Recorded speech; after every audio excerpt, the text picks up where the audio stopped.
Саламатсыздарбы урматтуу мекендештер. Бүгүн бир тууганыбыз келиптир. 4 жылдан бери бир жак буту, сол буту жакшы ооруганынан бир аз көлөмүнөн кичинерип кеткен. Анан ошол оору бел жактан баштап бутка чейин берет. Анан ушул бутка эле көп көңүл буруп жүрөт мен эжеке. Анан азыр сиздин видеолоруңузду көргөндөн кийин анан сизге келдим деп да. Анан келдим, мына мен сүйлөштүм. Демек, мен азыр мынакей ичиңиз менен дем аласыз. Терең, кайра ичиңиз киргизиңиз дагы до конца киргизиңиз. Мына эми караңыздар. Мынакей. Мына, караңыздар. Сол кабырга өйдө турат, оң кабырга ылдый турат. Эми караңыздар. Мен эми көбүрөөк сүйлөштүм пациент менен. Ногу өттүн куюп берген жери болот. Оорудубу? Абдан ооруду. Мындан жогорураак өттүн трубкасы мынакей. Оорудубу? Бул да ооруду. Эми өттүн өзүн басайлы. Оорудубу? Ооруду. Ашказанды басайлы. Оорудубу?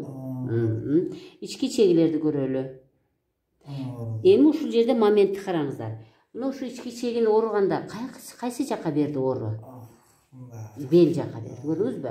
Бул тууганыбыз ушу белим дагы кичине ооруйт эле. Ушу бел жагы ооруп, анан бут жакта ооруп келген да. Мына ички чегини басканда, мына ички чеги эки киндиктин эки жагында турат мынакей.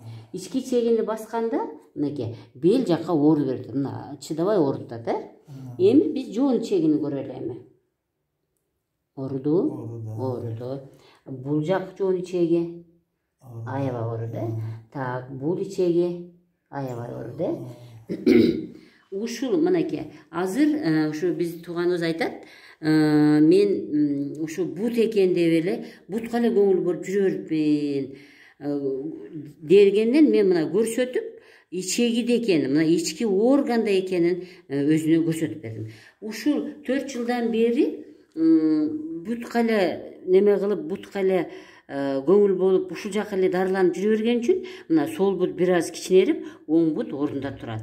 Эми сол бутту биз байкайлы. Мына караңыз. Оорудубу? Атан оорудубу? Так, а бул жагыңыз анча эмес. Же оорубадыбы? Жок. Ооруган жок, Мынакей, лимфа бездеринин жолу менен бассам, мен мынакей, лимфа бездеринин жолу менен бассам ооруду.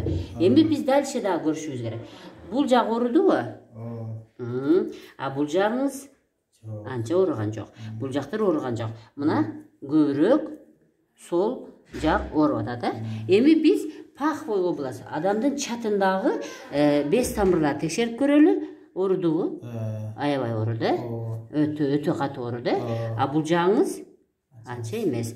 Так, мына аябай ооруду. Так, аябай ооруду мынакей. Урматтуу мекендештер, мен эми муну менен эмне айтайын деп атам. Ушун менен мен эми кыргыз эли менен кыргызстандыктардын, деги биздин мекендештердин оорунун алдын алып, ооруну пайда болуу себебин түшүнүүсүнө жардам бергим келет да. Ойлойсуздарбы, эмне үчүн бут кичинерип кетти? Бут ал өзүнөн өзү кичинерген жок.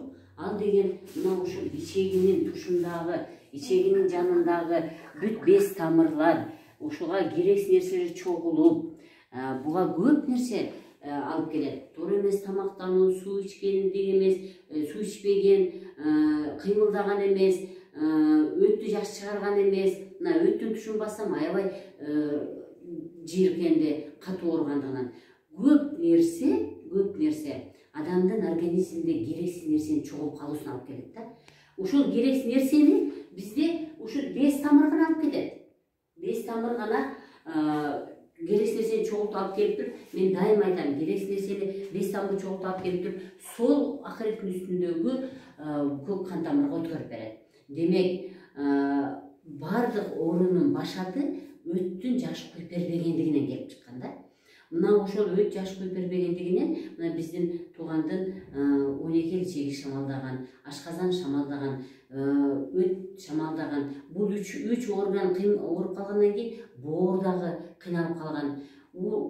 А боор бизде эң сонун утилизацияны, эң сонун керексиз нерселерди жок кылып берүүчү орган болуп саналат. ушул ички органдын тегерегиндеги бес тамырлар керексиз нерсеге толуп, анан ушул жерден могу бутка кеткен кан тамырды кысып койгон. Бес тамыр, мынакей бес тамыр кан тамырдын үстүнөн, көк кан тамырлардын үстүнөн мынтип чырмоок окшоп, органдардын үстүнө чырмоок окшоп чырмалып жүрөт. Керексиз нерсе толуп калгандан кийин бул чоңоет, бес тамыр чоңоет дагы кан тамырды кысып коет. Демек, биздин туугандын бутундагы кан тамыр кысылып, бес тамырдын айынан кысылып калгандыгынан кан жакшы барбастан сол жактагы ичегиде көбүрөөк проблема болуп, бул сигмовидный кишка дейт. Сигмовидный кишкадагы проблема көбүрөөк болуп, ушул жердеги бес тамырлар кан тамырды кысып койгон үчүн бул бут кичинерип кетти. Кан барбаса, демек, ал жакта оору пайда болот.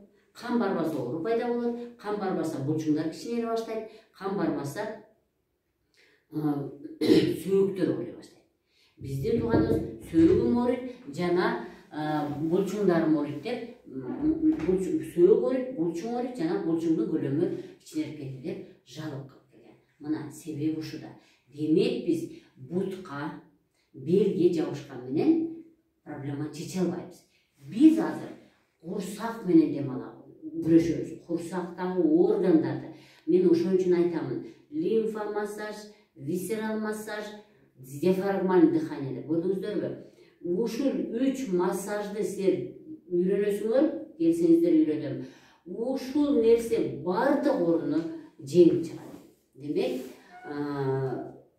мындан тышкары суу кандай ичиш керек, кандай тамактаныш керек, кандай кыймылдаш керек, мунун баарын ошон үчүн мен айтам, урматтуу мекендештер дейм. Жакшы болуш бул силердин өзүңөрдө. 70% силерден зависит этет, 30% менден зависит этет. Демек, сиздер өзүңөр көбүрөөк аракет кылыңыз. Сиз организмди эмгек кылбасаңыз, сизге организм жакшы жооп бербейт. Сиз организмди эмгек кылыңыз, сиз организмди дайым жакшы кармаңыз, анан организм оорубайт. Саламатта калыңыздар, дениңиздер сак болсун.